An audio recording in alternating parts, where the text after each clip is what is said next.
Welcome to Junaid gadget YouTube channel. दोस्तों, मैं पुर्तगाल के सिटी लिस्बन के खूबसूरत प्लेस पे मौजूद हूँ और मेरी यहाँ पे एक एशियन भाई से मुलाकात हुई है। तो हम जानेंगे कि ये एशियन भाई यहाँ पे क्या कर रहे हैं। अस्सलाम वालेकुम। वालेकुम सलाम। जुनैद भाई, क्या हाल है आपके? अल्हम्दुलिल्लाह। अच्छा। आपका नाम? मेरा नाम ज़ुबैर। ज़ुबैर भाई, आप यहाँ पे क्या कर रहे हैं? भाई मैं यहाँ पेपरों के सिलसिले में आया था। नहीं नहीं, मेरा सवाल है आपसे कि आप इस वक्त यहाँ पे क्या कर यहाँ रहे तो हैं? मैं भाई घूमने के लिए आया हूँ, आज छुट्टी का दिन था तो मैंने सोचा थोड़ी इंजॉय कर लें, मौसम भी बहुत खूबसूरत था तो आगे आपसे मुलाकात हो गई है। तो ज़ुबैर भाई, आप कितने टाइम से पुर्तगाल में रह रहे हैं? भाई मुझे तकरीबन 2 साल 1 मंथ हो गया है यहाँ पर। अच्छा। हाँ जी। आपको 2 साल हो चुके हैं। जी जी बिल्कुल। पुर्तगाल से पहले आप कहाँ होते थे ज़ुबैर मैं भाई? भाई पुर्तगाल से पहले जर्मनी से पहले ग्रीस में रह कर आया हूँ। तो तकरीबन मुझे यूरोप में 14 साल हो चुके हैं। तो अभी पुर्तगाल के जो है वो स्ट्रगल में था, तो अल्लाह का शुक्र है कि पेपर जो हैं वो मिल चुके हैं यहाँ के। अच्छा, हमारे ये जो भाई हैं ना, ये पिछले 14 साल से यूरोप में हैं और ये 2 साल से ये पुर्तगाल में मौजूद हैं। पुर्तगाल से पहले ये जर्मनी और ग्रीस में स्टे कर चुके हैं। तो हम इनसे जानेंगे कि पुर्तगाल में, ग्रीस में और जर्मनी में क्या फ़र्क इन्होंने महसूस किया। तो कुछ बताएंगे हमें, हमारे यूट्यूबर के नाजरीन को? जी भाई बिल्कुल, हम आपको ज़रूर बताएंगे क्योंकि मैं पहले ग्रीस में था। मुल्क बहुत अच्छा है, बहुत खूबसूरत है, काम के भी हालात बहुत अच्छे थे। पहले 2009 से 2015 तक मैं वहाँ था, लेकिन लास्ट में जो 2 साल हैं वो तकरीबन थोड़े मुश्किल थे वहाँ पर, क्योंकि काम का हालात बहुत ख़राब थे और जो वहाँ के लोग हैं वो भी अच्छा नहीं समझ रहे थे लोगों को, अपनों को। इस वजह से मैं वहाँ से निकल के जर्मनी आ गया था और जर्मनी में फिर मैंने 2015 से लेकर 2021 तक स्टे किया है। और वहाँ पर भी सेम ही प्रॉब्लम थी, क्योंकि वहाँ पेपर नहीं मिलते हैं आपको। हमने 6 साल वहाँ काम किया, टैक्स वगैरह दिए हैं, लेकिन उन्होंने हमें कुछ भी नहीं दिया। तो उसके बाद फिर मैंने सोचा कि चलो यार, दोस्तों से पता चला कि पुर्तगाल पेपरों के मामले में बहुत अच्छी कंट्री है। तो फिर मैं यहाँ विज़िट के लिए आया था, लेकिन मुझे यहाँ अच्छा लगा और मैं रुक गया। आप ये बता सकते हैं इन तीनों कंट्री में फ़र्क आपने क्या महसूस किया? सिर्फ पेपरों का फ़र्क महसूस किया या इसके अलावा और भी जी, कोई फ़र्क है? सबसे पहले तो पेपरों का फ़र्क जो है वो बहुत डिफरेंट है। आपको पता है, कोई भी यूरोप कंट्री जो है वो 1 से 2 साल के अंदर आपको रेजिडेंस कार्ड नहीं देता है। तो जर्मनी तो बिल्कुल नहीं। अभी नए कानून उनके कुछ आए हैं 5 साल बाद, 8 साल बाद वो, लेकिन उसमें भी कुछ बहुत कम लोग जो हैं वो पेपर ले चुके हैं और कुछ जो हैं वो अभी तक इंतज़ार कर रहे हैं कि उनको क्या क्या रिक्वायरमेंट बहुत है उनकी। तो इस वजह से ये डिफरेंट है पुर्तगाल में और जर्मनी में। ग्रीस में भी यही मसला था, 2009 से 2015 तक वहाँ कोई पेपर खोलने का चांस नहीं था और उसके बाद जब 15 में निकले तो उस वक्त उन्होंने पेपर खोले थे। लेकिन फिर हम जर्मनी आ चुके थे तो हमने डिसाइड यही किया कि अभी हम यहाँ पर ही काम वगैरह करेंगे और कोशिश करेंगे पेपरों के लिए, लेकिन वहाँ भी पेपर नहीं मिले। तो पुर्तगाल जो है पेपरों के लिहाज से बहुत अच्छा मुल्क है, यहाँ पर आपको बहुत इजी पेपर मिल जाते हैं। अच्छा, हमारे भाई का कहना है कि इन्होंने अपना जो एक्सपीरियंस किया है ना तीनों कंट्री, बाकी भाई ने एक चीज़ बताई कि ये माजी में 2 और यूरोपियन कंट्री में स्टे कर चुके हैं, तो वहाँ पे पेपर नेशनलिटी मिलना थोड़ा सा मुश्किल होता है। लेकिन पुर्तगाल एक ऐसा कंट्री है जहाँ पे आपको पीआर जो है बहुत जल्दी मिल जाती है।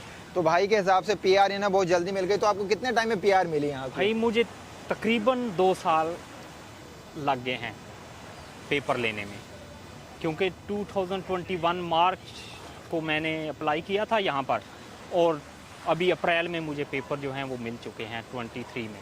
तो 2 साल, तकरीबन 2 साल 10-15 दिन के अंदर मुझे कार्ड जो है वो रिसीव हो चुका है। ज़ुबैर भाई, हर शख्स को 2 साल में पुर्तगाल में पेपर मिल जाते हैं? बिल्कुल भाई, पहले तो 2 साल थे, लेकिन अभी थोड़ा टाइम जो है वो चेंज हो रहा है, क्योंकि थोड़ा प्रोसेस जो है वो फास्ट कर रहे हैं। तो इसलिए अभी कुछ लोगों को 20 मंथ के बाद भी पेपर मिल चुके हैं और कुछ का जो है वो टाइम बिल्कुल नज़दीक आ रहा है। हो सकता है और 2-4-6 महीनों में टाइम 2 साल से हट के 1.5 साल या उससे भी कम हो सकता है। अच्छा, मेरे एक सवाल का जवाब ये देंगे कि इस वक्त यूरोप में कौन सा कंट्री अर्निंग के हवाले से बेस्ट है, कौन सा कंट्री पेपरों के हवाले से बेस्ट है और कौन सा कंट्री स्टडी के हवाले से बेस्ट है? भाई स्टडी के बारे में तो मुझे ज़्यादा नॉलेज नहीं है, तो लेकिन जर्मनी जो है वो काम के लिहाज से और अर्निंग के लिहाज से बहुत अच्छी कंट्री है। वहाँ आपको बहुत अच्छी प्राइस मिलती है अगर आप काम जानते हो। तो लेकिन जो पुर्तगाल है वो पेपरों के लिहाज से बेस्ट कंट्री है, और वेदर भी यहाँ का बहुत खूबसूरत है।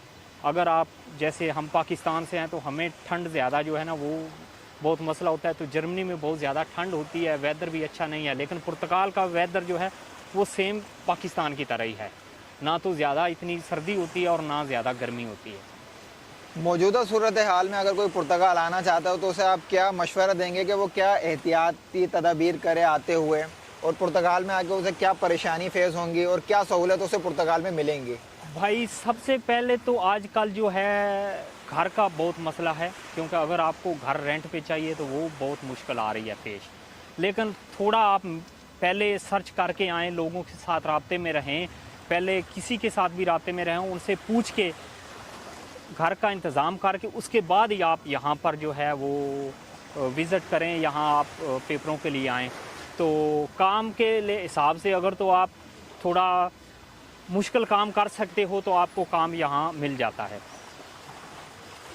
तो भाई के हिसाब से कहना यह है कि अगर आपका जहन पुर्तगाल आने के हवाले से है तो पुर्तगाल में रिहाइश के कुछ मसले मसाइल हैं। अगर आपका फैमिली के साथ आने का इरादा है तो शुरुआत में आप फैमिली के साथ नहीं आएँ, अकेले आएँ, ताकि आप अपने लिए रिहाइश का बंदोबस्त कर सकें। जब आपकी रिहाइश हो जाए फिर आप अपनी फैमिली की प्लानिंग करें। जॉब के कुछ ना कुछ मसले मसाइल पुर्तगाल में मौजूद हैं, लेकिन आप ये बताएंगे यहाँ पे बिज़नेस करना आसान है या मुश्किल है?